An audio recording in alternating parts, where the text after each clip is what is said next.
깊어가는 가을이 되고 있습니다. 여러분, 가을에는 우리의 영성이 더 깊어질 수 있습니다. 여러분, 오늘 예배를 통해, 말씀을 통해 살아계신 하나님을 만나는 여러분 되기를 축복합니다. 우리 앞뒤 좌우에 계신 분들에게 이렇게 인사할까요?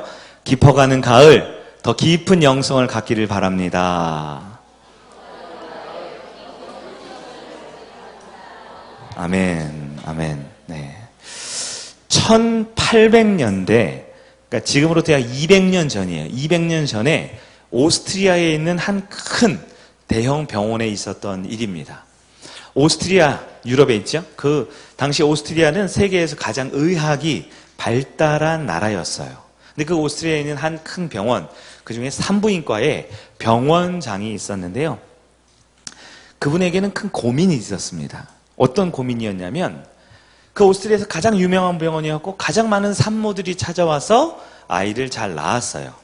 그런데 언제부턴가 산욕열이라고 하는 병이 있대요. 뭐냐면 산모가 아이를 낳고 갑자기 고열에 시달리다가 심지어는 사망에도 이르게 되는 질병입니다. 그 산욕열 환자가 그 병원의 무려 25%, 그러니까 4명 중에 1명은 아이를 낳은 다음에 산욕열에 걸리는 거예요. 그렇게 좋은 최첨단 시설이 있는 병원인데도. 그 병원장이 늘 연구하고 심지어 산욕열로 사람이 죽어나가니까 그 사람을 또 시체를 해부하고 왜 그런지 알아보고 여러 일들을 거치면서 계속 아이를 낳게 했는데요. 여전히 그 산모의 사망률이 점점 올라가는 거예요.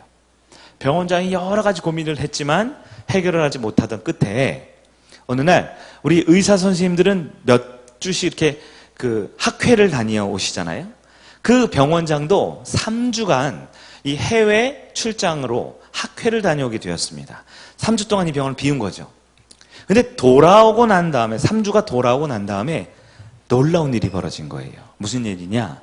바로 그 병원장이 없었던 3주일 기간 동안 사망하거나 산욕열에 걸리는 사람들이 거의 없었다라는 거예요.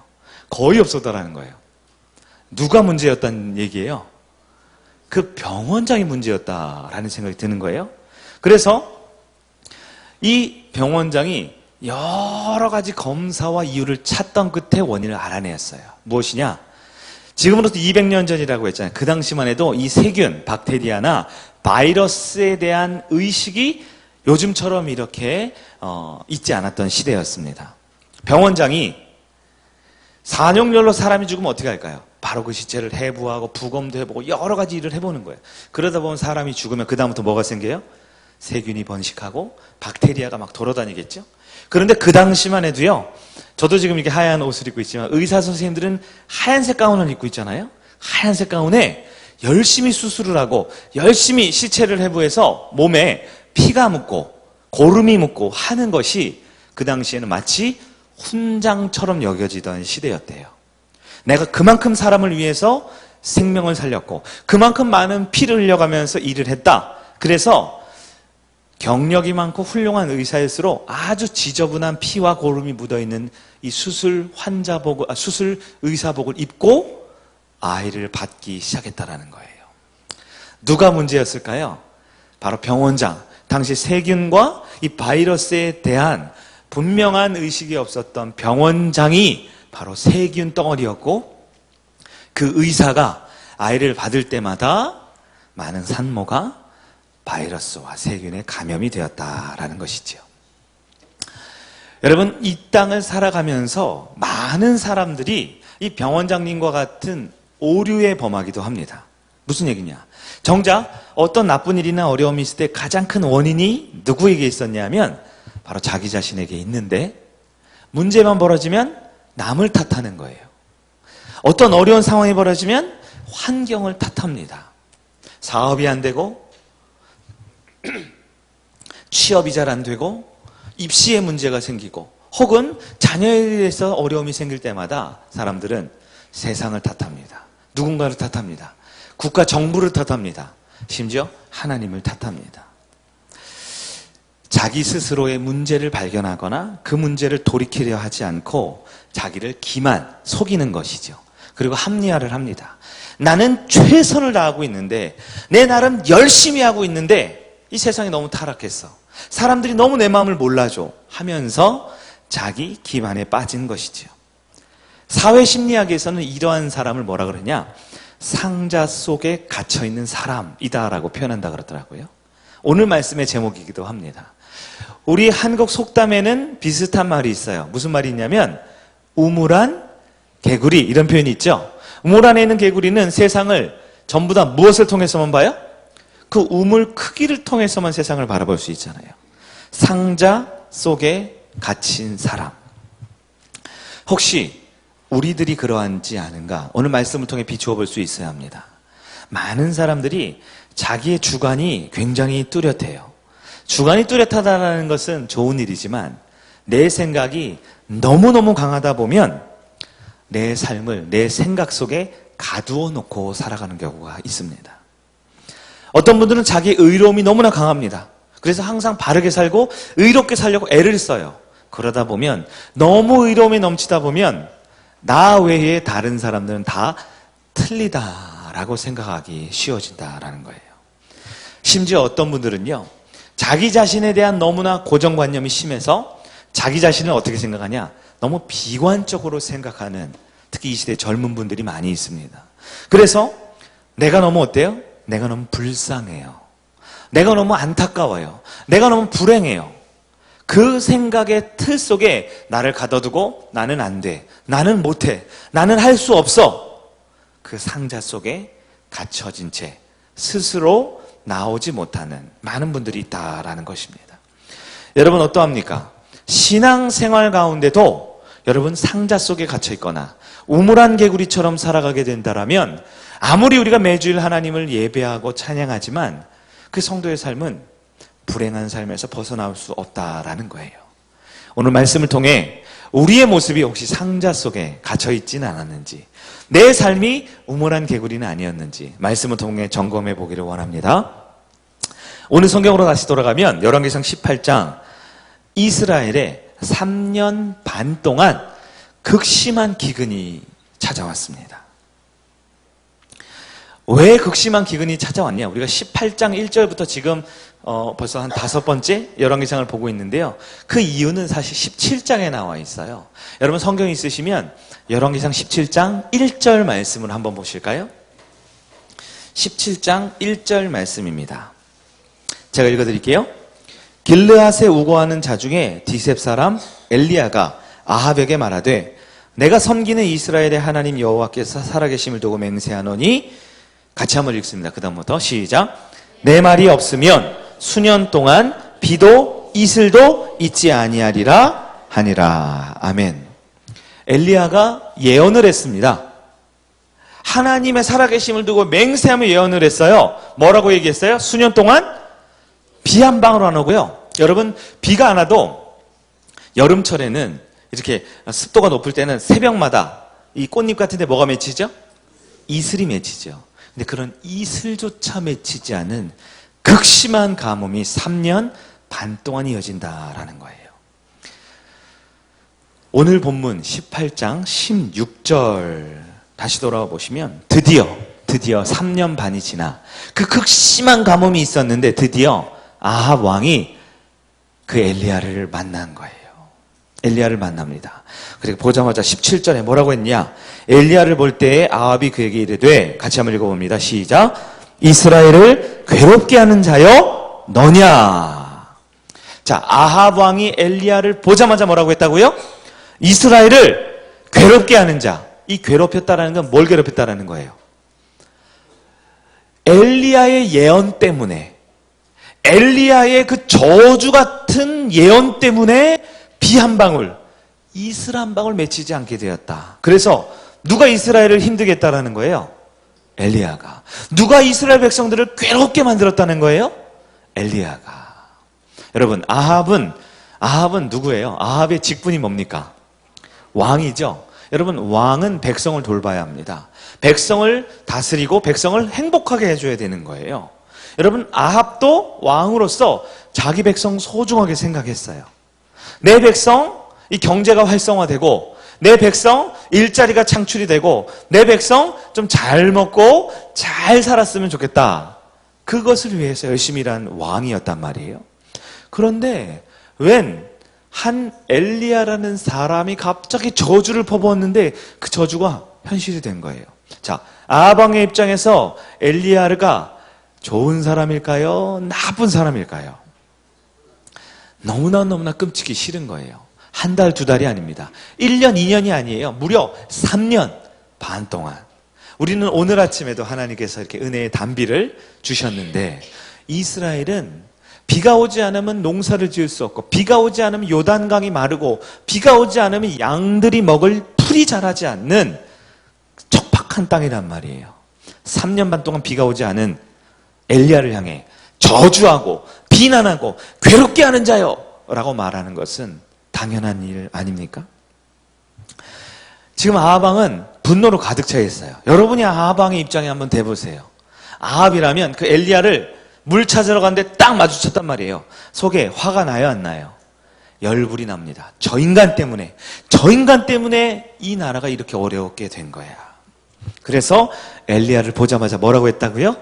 이스라엘을 괴롭게 하는 자 바로 너냐 하고 외쳤다라는 거예요. 사랑하는 여러분, 그런데 아합은 하나님을 잘 아는 사람이었을까요? 하나님 잘 모르는 사람이었을까요? 네, 아합은 하나님을 전혀 모르는 사람이었죠. 아합 왕은 하나님의 하자도 모르는 사람이에요. 왜요? 오죽하면 하나님을 버리고 바알 우상을 믿으라고 전 국민적으로 지난 4주 동안 설교를 들으셨죠? 전 국민에 여호와의 선지자는 다 죽이고 바알 선지자를 국가 종교로 만들려 했던 사람이잖아요. 아합은 하나님을 전혀 모릅니다. 자, 하나님을 모르는 사람의 영적인 특징이 무엇입니까?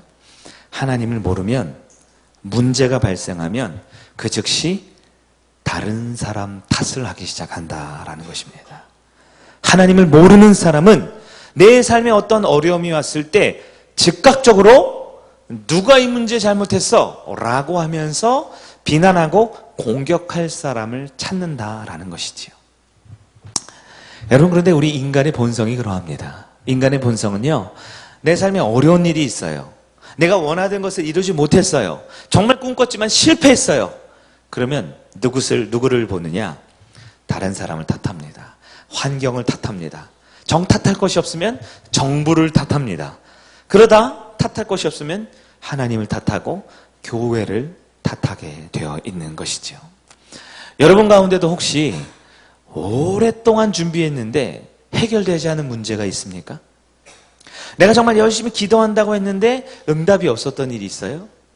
공들이고 애쓰고 정말 사모했는데 나에게 이루어지지 않는 일이 있습니까? 그럴 때 여러분 누구를 탓합니까? 무엇 때문인지, 누구 때문인지 혹시 다른 누군가를 비난하거나 누군가에게 손가락질하려 하지 않습니까? 우리 가족이 괴로움이 있어요. 우리 주변에 힘겨운 일이 자꾸 벌어집니다. 그러면 반드시 인간의 본성은 누가 그랬어? 누구 때문이야? 하면서 그 사람을 욕하고 비난하고 싶어 한다라는 것이죠. 특히 여러분이 지도자라면, 여러분의 직장에서나 아니면 우리 교회 안에서 여러분이 지도자라면, 영적 리더라면 아마 원만하게 돌아가지 않는 상황이 있거나 내 뜻과 내 계획대로 되지 않는 상황이 있으면 속에 의분이라는 것이 일어날 수 있어요. 나는 열심히 하는데 왜 이게 이렇게 안 될까? 저분들은 왜 이렇게 잘 안 따라와 줄까? 저분들은 왜 변화가 안 될까? 하면서 여러분이 지도자라면 한 번쯤은 다 그러한 마음에 의분이 들 때가 있다라는 것이지요. 그러나 여러분, 오늘 본문에 하나님께서는 저와 여러분에게 분명한 영적 원리를 알려주십니다. 하나님의 음성을 한번 다시 돌아보가 볼까요? 본문에 따르면 하나님은 이스라엘을 괴롭게 한 사람이 아합이 아니라고 말씀하셔요. 엘리야가 아니라고 말씀하셔요. 누구라고 하셨죠? 아합, 바로 그 자신이 이스라엘을 괴롭게 한 자라고 말씀하셨습니다. 인간은 어떤 존재일까요? 인간은 비가 내리지 않죠? 그 비가 내리지 않으면 비를 내리지 않게 했을 것 같은 엘리야만 쳐다보는 게 인간의 본성이에요. 내 삶에 어려움이 있으면 이 어려움을 누가 줬는지, 어떤 인간인지 그 인간을 찾아서 해코지하고 싶은 것이 인간의 본성이에요. 그러나 우리 하나님의 방법은, 하나님은 어떤 어려움이 있을 때 그 문제의 원인을 깨닫게 해주고 싶은 것, 그것이 우리 하나님의 계획입니다. 이스라엘에 비가 내리지 않는 것, 엘리야 때문이 아니었습니다. 누구 때문이었죠? 아합 때문이었습니다. 그러나 우리 하나님이 일하심을 보세요. 하나님은 아합을 바로 멸망시키지 않습니다. 아합을 바로 죽이지 않습니다. 우리 같았으면 그 진짜 원인이 누군지 알면 박살을 내놓고 싶은 것이 우리 마음일 텐데, 우리 하나님께서는 그에게 깨닫고 회개하며 돌아올 기회를 주시는 것이 바로 우리 하나님의 일하는 방법이다라는 거예요. 우리 하나님의 심정을 볼까요? 우리 하나님은 어떤 마음일까요? 고통 중에 있는 이스라엘, 아직 회개하지 않은 이스라엘, 그럼에도 불구하고 그 이스라엘에 다시 은혜의 비를 주고 싶으신 것이 우리 하나님의 심정입니다. 그러나 그냥 비만 오고 또 다른 반복적인 죄에 빠지게 살게 놔두지 않게 해주고 싶은 것도 우리 하나님의 심정이에요. 우리 하나님의 마음은 이스라엘이 고통을 당했으면 왜 기근이 왔고, 왜 가뭄이 왔고, 왜 그들에게 어려움이 왔는지 그 근본 원인을 스스로 깨닫게 해주고 싶은 것, 다시는 그 어려움을 겪지 않게 해주고 싶으신 것, 그게 우리 하나님의 마음입니다. 우리 하나님의 놀라운 속성은 무엇일까요? 우리 하나님은 은혜의 하나님입니다.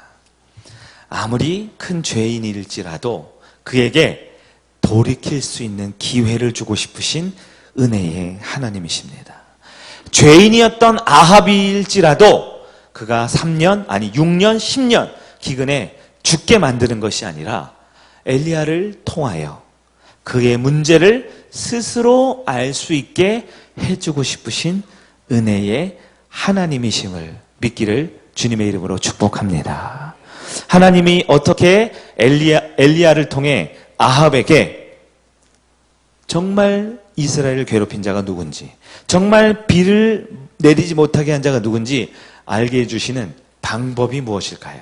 하나님의 방법입니다. 첫째, 하나님께서는 아합에게 엘리야를 보내주셨어요.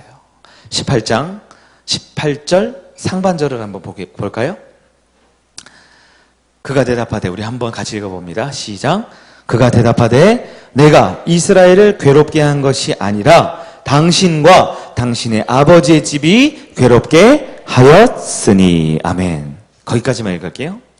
하나님께서는 아합에게 누구를 보내셨다고요? 엘리야를 보냈습니다. 오바댜를 보낸 게 아니에요. 다른 선지자를 보낸 게 아닙니다. 비를 내리지 못하도록 기도하게 한 그 엘리야를 직접 보냈어요. 여러분, 사실 엘리야가 아합에게 가면 아합이 만약에 이스라엘을 괴롭힌 자야 너냐 말하지 않고 그 자리에서 칼을 들어서 그 자리에서 군사를 보내서 엘리야의 목을 치면 어떻게 합니까? 엘리야는 지금 왕 앞에 풍전등화, 이 바람 앞에, 폭풍 앞에 촛불 같은 위험한 상황이에요. 그럼에도 불구하고 하나님께서는 엘리야를 아합에게 보내십니다.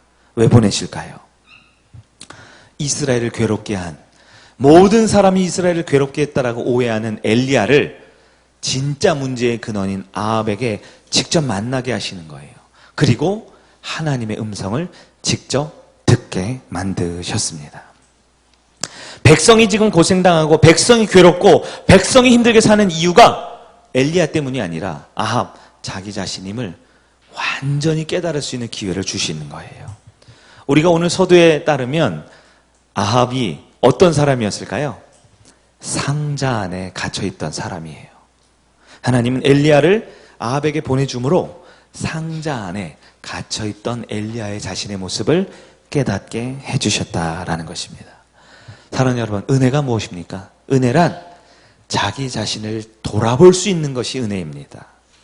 은혜란 내가 바로 죄의 근원이며 내가 바로 우리의 가정, 우리의 직장, 우리의 교회, 우리의 여러 모임에 어려움과 아픔을 주는 문제의 근원이 바로 내 속에 있음을 깨닫게 하는 것, 그게 바로 하나님의 은혜다라는 것입니다.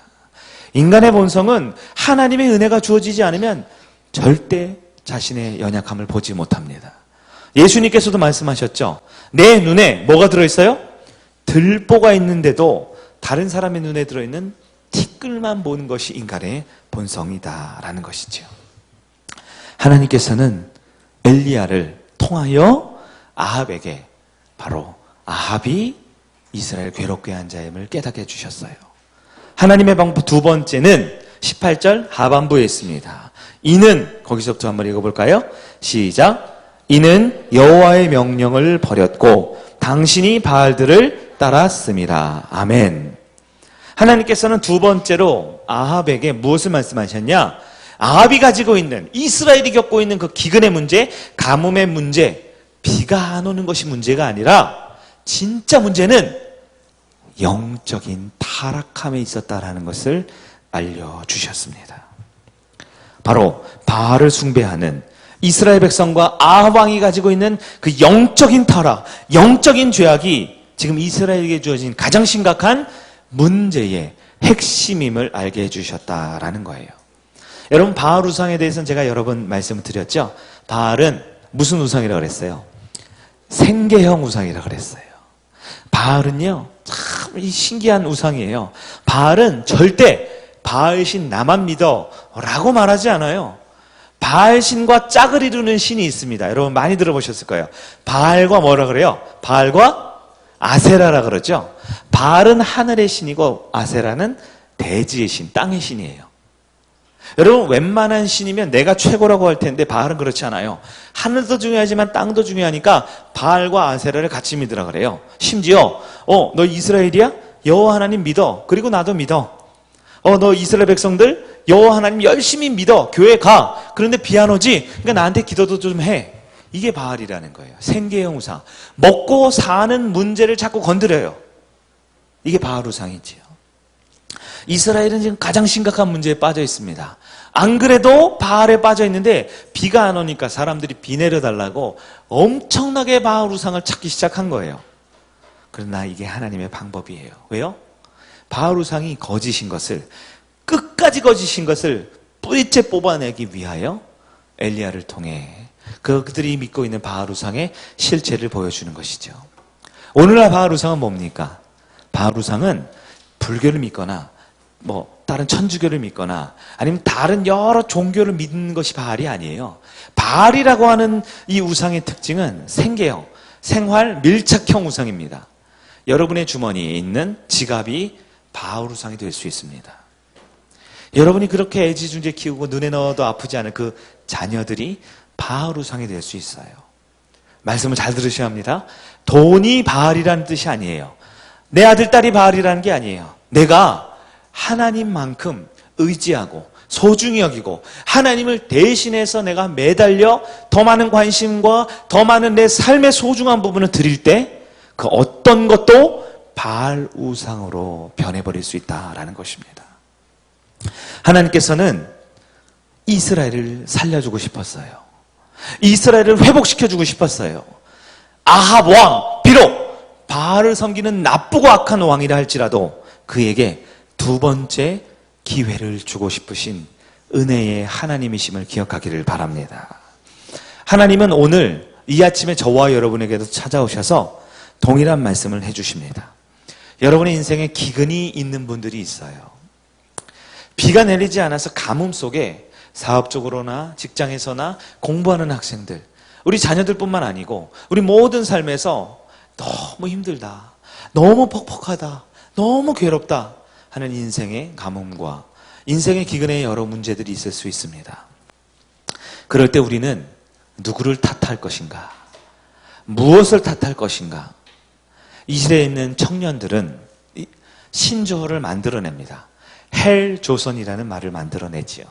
3포 시대, 6포 시대, 9포 시대, 이제는 N포 시대라 그러더라고요. 다 포기해야 된대요. 이 시대에 있는 청년들은 과거 그 어느 때보다 부유한 이 조선반도, 한반도에 살고 있지만 가장 극심한 열등감과 가장 극심한 불행감 가운데 청년 자살률 OECD 국가 중에 단독 1위를 달리며 많은 이 땅에 있는 새벽 이슬과 같은 청년들이 스스로 목숨을 끊어내고 있습니다. 왜 그럴까요? 왜 그럴까요? 바로 돈이 바알 우상이 되었기 때문에 그래요. 스펙이라는 것이 바알 우상이 되었기 때문에 그래요. 좋은 직장, 좋은 결혼, 좋은 인생, 좋은 미래라고 하는 그 하나님이 주신 그 은혜의 축복된 자리에 하나님을 빼버리고 내 생각과 내 신념과 내 계획이 바알 우상이 되어서 그 어느 때보다 좋은 것을 누리는 이 시대이지만 그 어느 때보다도 불행하게 사는 것, 바로 이 시대 2019년에 대한민국의 삶이 아닙니까? 40대, 50대, 60대는 다른가요? 7, 80대 이상 우리 어르신들은 다른가요? 그렇지 않아요. 그 어느 때보다 복지가, 그 어느 때보다 먹고 사는 것에 어려움 없는, 당장 먹을 것이 없어서 배를 굶지 않아도 되는 이 시대이지만 왜 우리는 그렇게 불행한가요? 왜 우리는 그렇게 분노가 치미는가요? 왜 그렇게 운전하다가 옆 사람이 끼어들기만 해도 보복 운전을 하고 싶고 입에서 거친 욕이 나오면서 살아야 할까요? 우리는 왜 조금 더 양보하지 못하고 조금 더 다른 사람들을 이해하지 못할까요? 그것이 바로 사탄의 방법이라는 것입니다. 이 시대에 우리에게 있는 이 가뭄과 기근이 왜 왔는지 내 스스로의 문제, 내 스스로의 영적인 상태를 돌아보지 아니하고 지금도 우리는 세상을 향해 심지어 가장 가까운 남편과 아내를 향해 돌을 던집니다. 부모를 향해, 자녀를 향해 우린 비난과 공격에 독화살을 마구마구 쏘아대는 것이죠. 왜 그럴까요?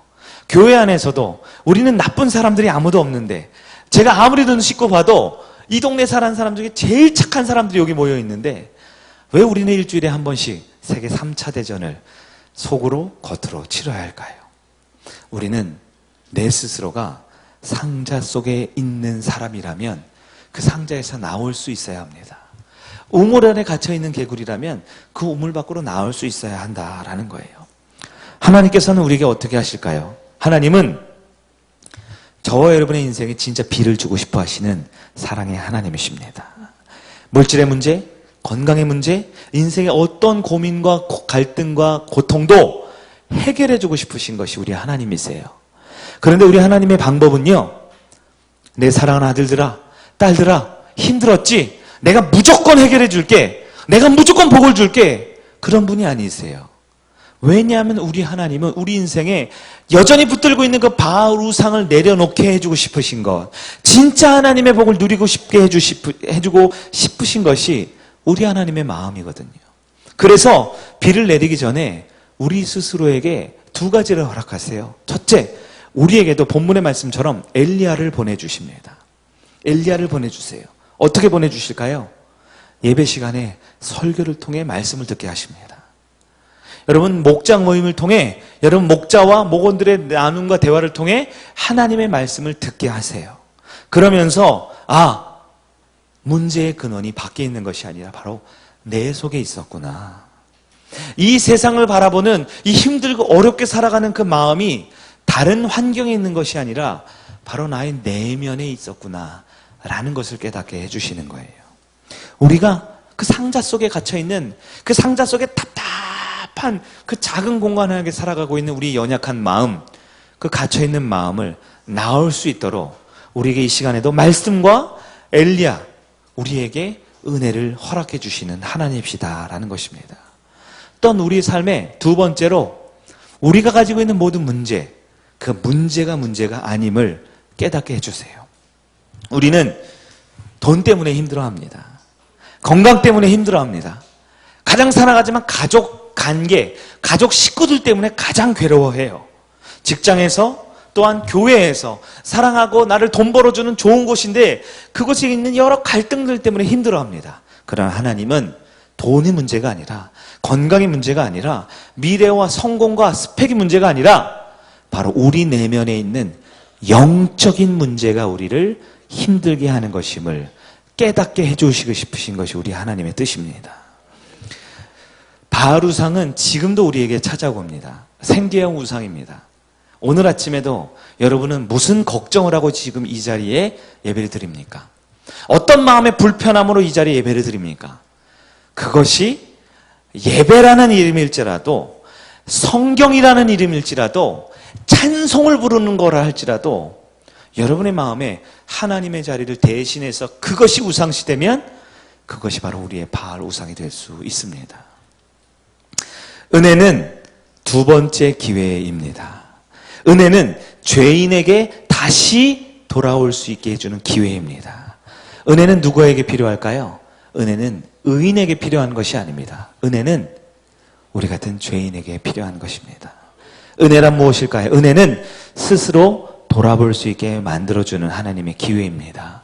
내 어두웠던 눈이 영의 눈이 뜨여져서 남을 탓하기 이전에 내 안에 있는 회개하고 돌이키고 하나님을 중심에 모셔야 하는 나를 돌아보게 하는 것이 진짜 은혜의 시작인 줄 믿으시기 바랍니다.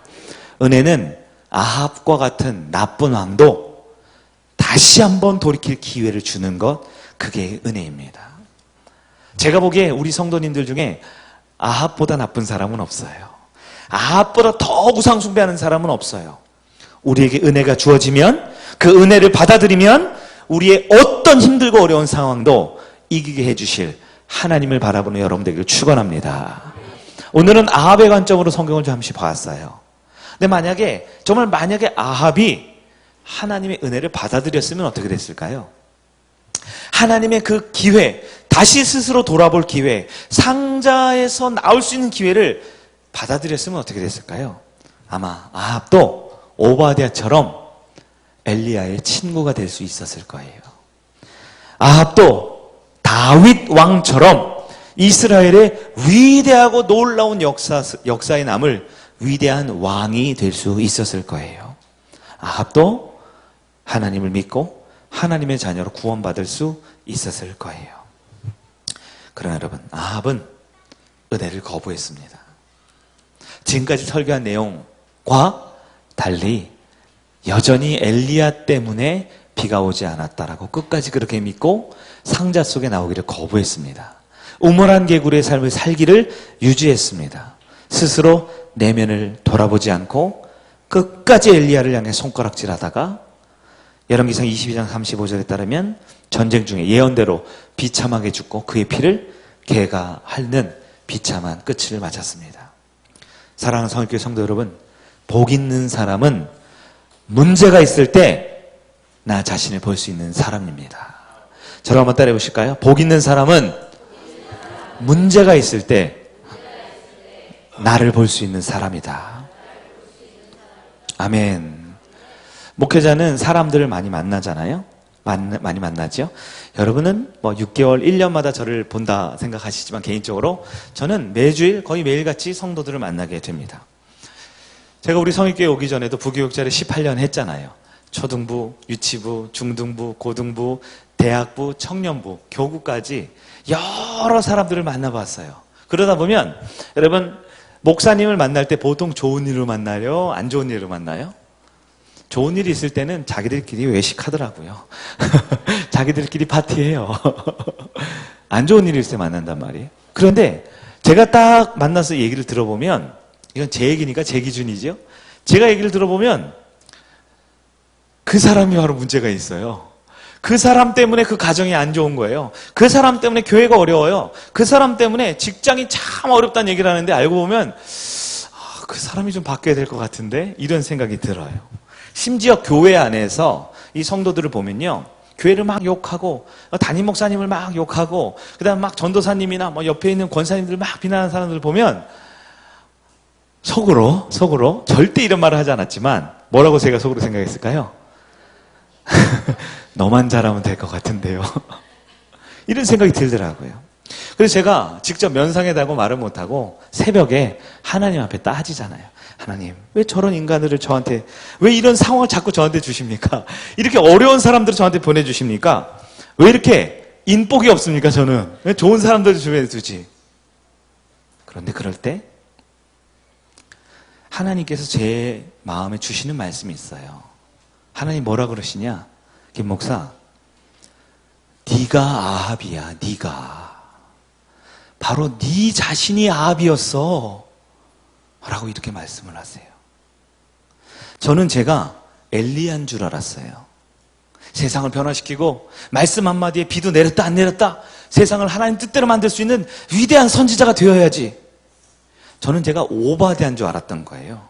열심히 쓰고 노력해서 선지자 100명은 몰래 살려주고 끝까지 믿음 지키는 훌륭한 성도가 돼야지. 그런데 우리 하나님은 저에게 아니 바로 네가 아합이야. 네가 내 내면의 모습을 들여다보지 않으면 영혼을 사랑할 수가 없어. 그 아프고 병들고 상처받은 사람들을 고쳐줄 능력은 너에게 없어. 네가 먼저 상자 밖을 나오지 않으면, 네가 먼저 우물 안에 나오지 않으면 아합으로서 목회자라는 권위, 목회자라는 말씀 전하는 위치, 너가 가지고 있는 사람들의 그 겉보기에 존중해주는 그 위치가 너를 더 타락하게 만드는 거야. 김아하바 이렇게 저에게 말씀을 해주시더라고요. 은혜는 상자 안에 있는 내 모습이 밖으로 나올 때 시작됩니다. 내가 누구인지 내 내면의 모습을 돌아보지 못하는 자는 아무리 우리 옆에 나쁜 사람이 있고 아무리 잘못된 사람이 있고 아무리 불합리한 환경 속에서도 절대 자기 자신을 돌아보지 않으면 남 탓하다가 아하방처럼 기근과 가뭄 가운데 비참한 인생을 보낼 수밖에 없다라는 거예요. 사랑하는 여러분, 우리에게 한번 적용해 볼까요? 우리는 얼마나 편견이 많습니까? 우리는 얼마나 선입견이 많습니까? 교회 성도라도 새로 오면 한마디 얘기하면 그 사람을 헤아리고 그 사람이 누구인지 위로하고 들어주기보다는 내가 아는 거 한마디 나오면 세 가족이 한마디 할 때 우리는 얼마나 10마디, 20마디를 합니까? 내가 아는 거, 내가 좋아하는 거, 내가 잘하는 거 얼마나 우리는 자기를 드러내면서 나 중심으로 살아갑니까? 내 생각이 너무 많아서 교회 일도 하나님의 일도 사역도 내 생각의 틀에서 벗어나면 다 틀린 거라고 여기고 오직 내 뜻만 내 생각만 맞다고 주장하며 살아갈 때가 얼마나 많습니까? 사랑하는 여러분, 제가 바로 아합이었습니다. 우리의 모습이 바로 상자 안에 갇혀있는 사람일 수 있음을 말씀을 통해 깨닫는 여러분들에게 주의 이름으로 축복합니다. 말씀을 정리해 볼까요? 우리는 그리스도인입니다. 예수님을 닮아가는 사람입니다. 그렇다면 정말 예수님을 닮아야 해요. 예수님은 어떠한 비난과 공격을 받을 때 단 한 번도 다른 사람 탓하거나 환경을 탓하거나 나를 이 땅에 육신의 몸으로 보낸 아버지 하나님을 탓하지 않았습니다. 예수님은 침묵하셨고 그들에게 두 번째 기회를 주셨습니다. 다시 돌아올 수 있는 기회를 주셨습니다. 베드로에게 찾아간 예수님, 스스로 예수님을 저주하고 부인하고 갈릴리로 창피해서 더 이상 예수 곁에 있을 자신이 없어서 갈릴리로 도망간 베드로에게 예수님이 그곳에 또 찾아가셨어요. 그리고는 물어봅니다.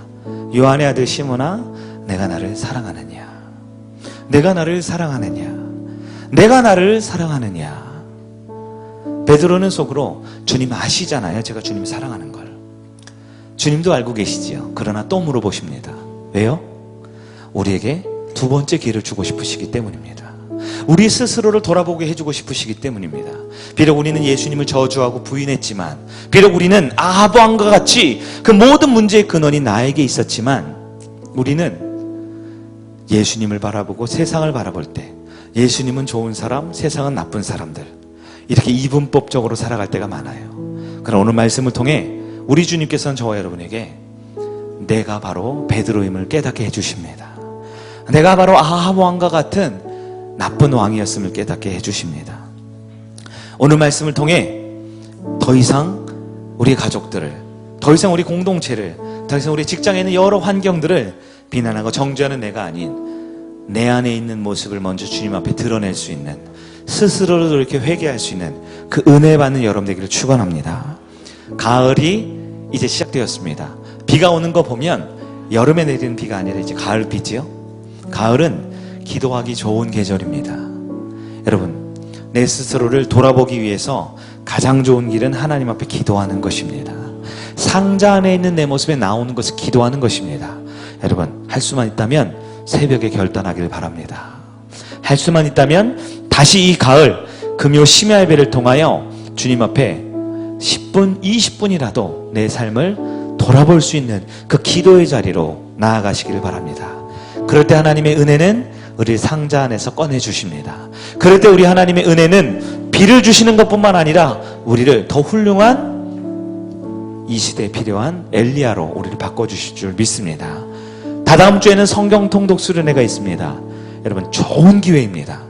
마태복음부터 요한계시록까지 우리가 함께 모여 한 번 일독을 하면서 우리 하나님께서 우리를 향한 그 뜻이 무엇인지 많은 부분 내려놓고 놓치고 살았다면 이번 통독 수련을 통하여 그 하나님의 은혜를, 하나님의 말씀하심을 내 삶에 생생히 경험할 수 있는 저와 여러분 되기를 주의 이름으로 축원합니다.